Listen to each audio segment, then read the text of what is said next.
Alright, so I guess what I'll do now is sort of review X-Men 3. I kind of hated that movie, and that's sort of kind of why I'm doing this.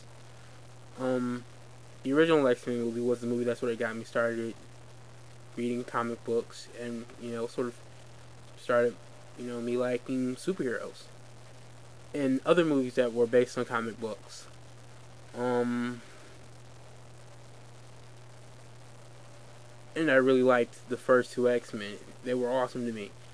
And I watched X-Men 3. And X-Men 3 to me had a couple of problems of why it didn't work. On paper, it sounds like a really cool idea.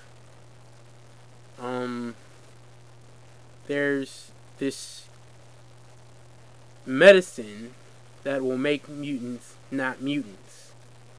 And it sounds like sort of a really good idea for a story about how the mutants react to this cure. And it could have been great. But a couple of things didn't happen that should have happened.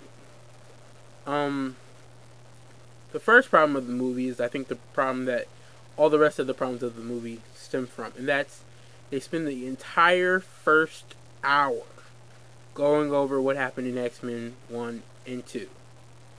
Now, I understand that since this is a sequel, you're going to have to spend some time going over that stuff. Maybe the first 15 to 20 minutes, maybe. But really, they were major blockbusters. I mean, at the time, I think I might be wrong, but they did break records. If you're seeing X-Men 3, chances are you saw X-Men 1 and 2. They weren't exactly hard to find. They played them on TV all the time. I had them on DVD. I spent like the night before or the week before watching them to get myself hyped for X-Men 3. And then I went out and saw it. And it sucked.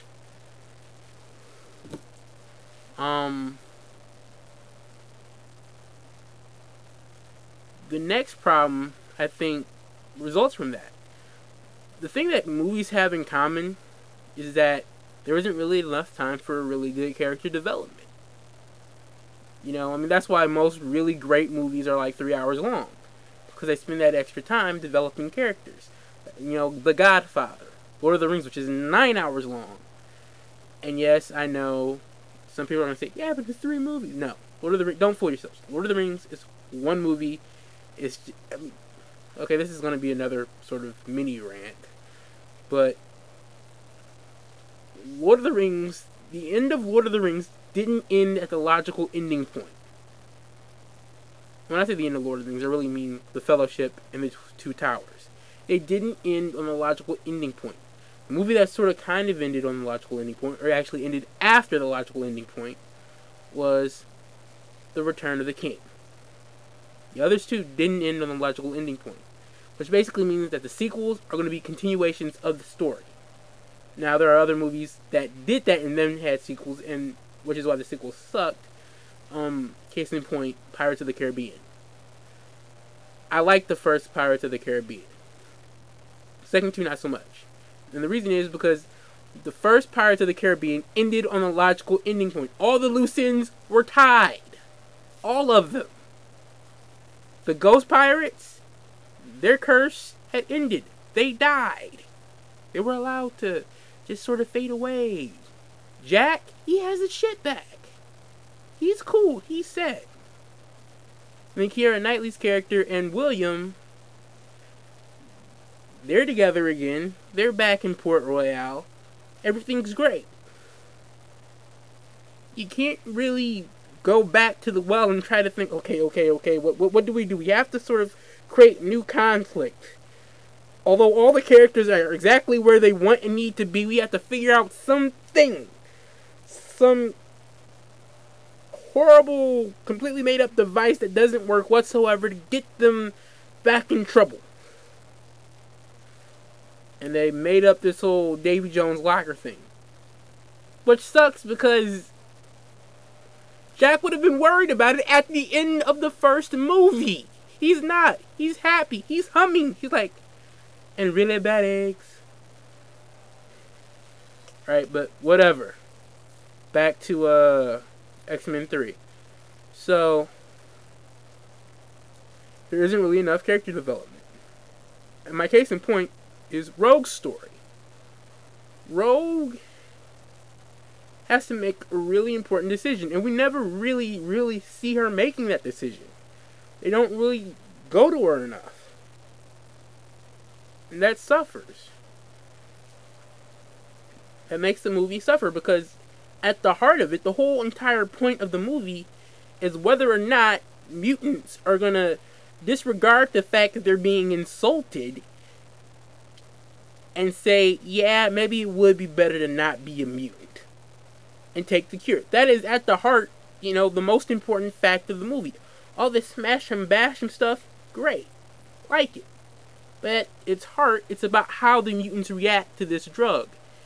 And Rogue is sort of the voice of, what some mutants are considering. And they don't really go to her often enough. And the third problem I have with the movie is really that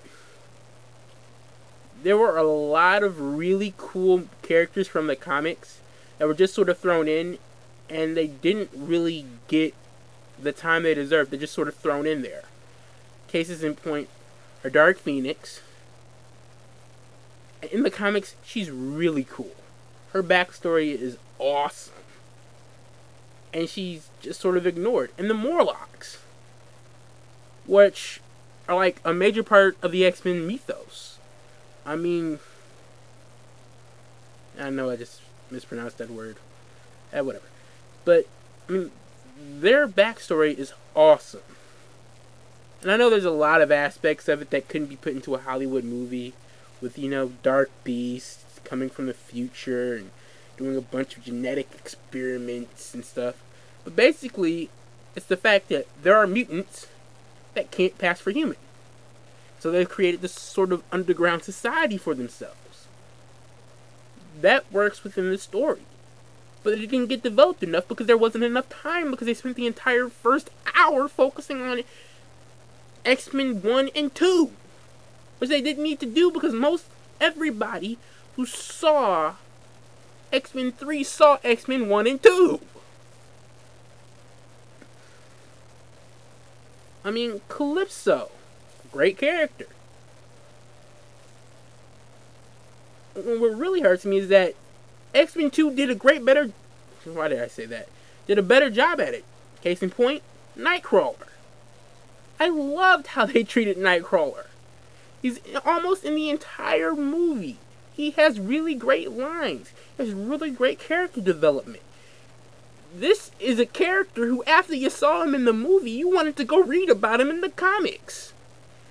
I bet you if you saw Calypso in X-Men 3, you didn't even know she had a name. you know? Yeah.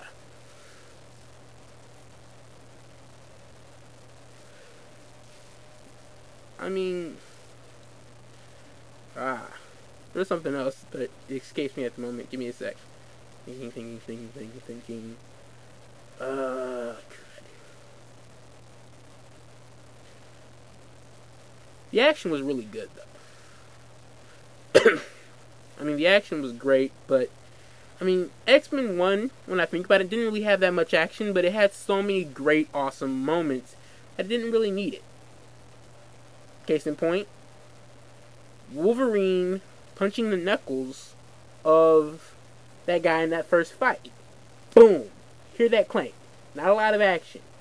They didn't really have to choreograph that, or at least I don't think they had to choreograph that scene very much. It's just, and a sound effect. It's so powerful. Like, back then, I didn't know Wolverine had any, I know I'm mispronouncing this too. Adamantium claws. I didn't know he had adamantium skeleton. I didn't know that until clank, and I hear metal. And that's sort of like, whoa. You know? You don't need a bunch of really cool action sequences. all you really need is just good character development. And they just sort of squelched on it, you know? In favor of just a bunch of action scenes. So, there you go. What I think of X-Men 3. Oh yeah, and also what I sort of kind of think of Pirates of the Caribbean 2 and 3. And 1. Depending on how you want to look at this. Okay, there you go.